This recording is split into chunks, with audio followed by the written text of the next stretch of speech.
Okay, we're going to touch on the tools that you're going to need to go through this. I may have to add something later because I got them kind of laid out and I'm trying to go off memory as best as I can. So we'll add in later if I forgot something. But this is pretty much off memory what I think that you're going to need. First things first, always good to have a service manual floating around here. Those are the Dodge Bible. But if you're the type that likes to have torque specs, they're in there. And also I imagine you can find them on any of the forums too as well. Let's see, intake gaskets. Sometimes you get lucky, you don't rip them, but if you are the type that want to replace gaskets, it's always good to have a pair of those floating around just in case, you know, since they rip sometimes. Oil filter wrench, you'll see what those be used for later. We're not changing the oil, but you'll see the vent tube on the front of the engine, or on the front cover. You can get that off real easy with a Cummins oil filter wrench, and works very well without breaking it. You'll see. Sometimes if you got to clean gaskets material up, it's always good to have a little die grinder with a buffer wheel. I love this tool right here. It's my little Makita 3/8 impact. You don't have to have it, but man, it makes everything a lot quicker. This is my third hand right here, so not necessarily needed, but I highly recommend it. Pry bar, you know, that's always good to have floating around. Hammer and punch, again, you'll see whether that's going to be used later. Not absolutely necessary, but I highly recommend it. You'll see. I got a little cheater bar there. If something gets real tight, some of these nuts that we're going to be taking loose can be a little on the tight side. You can have a little extra grunt to basically get the torque needed to loosen them up without, you know, busting a vein in your head. Let's see here. Torque sockets. Those are going to be needed for the bolts that the bracket bolts to the underside of the VP-44. You're going to need a full set of those. I specifically, I'll touch on what size is needed. You don't absolutely need to have this, just as long as you have that one size. This is a pump puller, or pump press, or however you want to call it. I got this out of a 12-valve timing kit. The part number, if we can see it, if you want to get it, is an SP504, and it's made by Blue Point. Any Snap-on dealer can get that for you. Awesome tool. If you're planning on doing a lot of these, I would highly recommend getting those. Makes things pressing the gear off a snap. Sorted wrenches, basically we got your 8mm. I use gear wrenches, I love them. 13mm, not absolutely necessary, but there's a few half-inch bolts. I use metric because I used to work for Nissan, so I got a full metric set.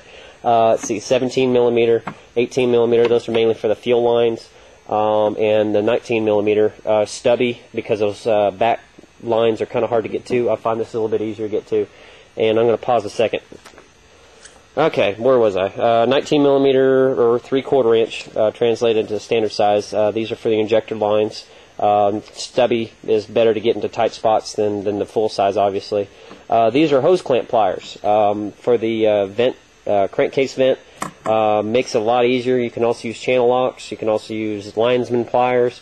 But I find these work to be best because they'll lock and they'll hold it open, and then you don't have to worry about them slipping or anything else along those lines. A couple big sockets you're going to need.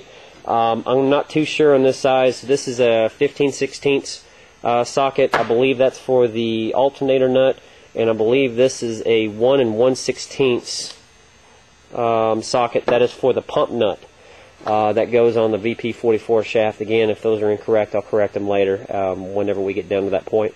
A mirror. I don't use a mirror anymore, but if you're just unsure of, you know, your alignment with the keyway to the gear, this is good to have, you know, to kind of get in there.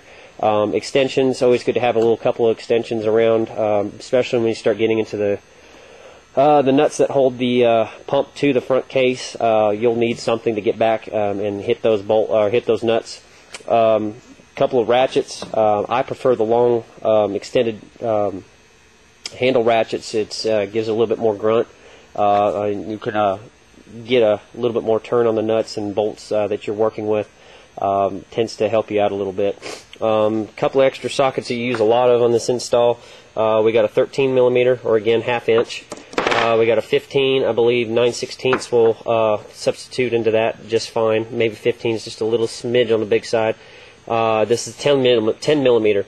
Use that one a lot. You'll see an 11mm or 7/16 is for the clamp that holds the bellow boot to the intake horn, basically the cold pipe coming up from the intercooler.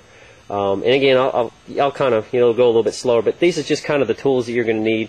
And then this is my full basic set that I bring around everywhere. I've had this since I was a kid, and it's just kind of stuck with me, and through my professional career as a mechanic, I love it to death. I got my full basic sockets, and that way you can't go wrong. You're not going to be missing anything, so I highly recommend that. And I guess we'll go ahead and get started. So, oh yeah, the pump itself. You want to make sure that you check this pump and make sure it is the correct one. This is your check valve on the return side of the pump. You always want to make sure you get a new one of these every time you do an install.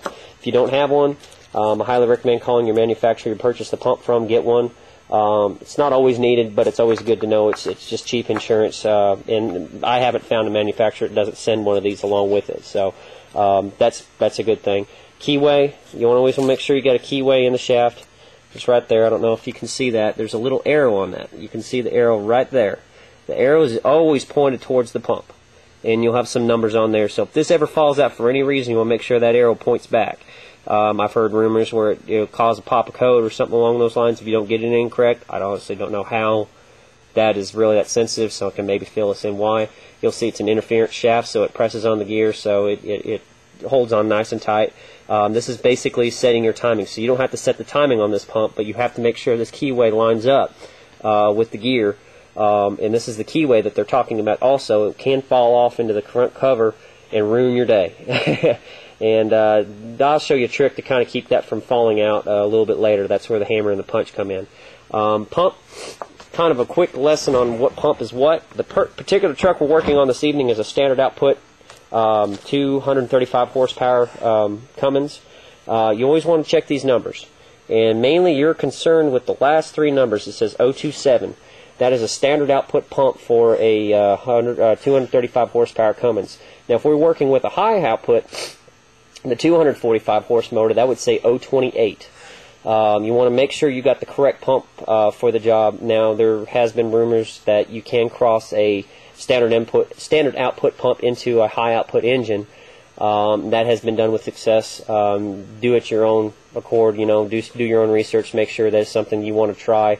I have heard of people putting the wrong pump in trucks, and basically what happens is they have tons of drivability issues if they can even get it started. So always want to make sure, if you're unsure what model pump that you, or what horsepower you have in your truck, horsepower engine you have in your truck, you can have the VIN number run, and the dealership can tell you, or simple rule of thumb, not always the case, but most of the trucks out there, anything with a 6-speed is going to be a high output. Anything with a 5-speed or an automatic is going to be a standard output. Now there has been some rumors I heard of early models that had the 6-speed in them that were standard outputs, but again, if you run your VIN number, you can be 100% sure. I guess let's go ahead and get started, and we'll go from there.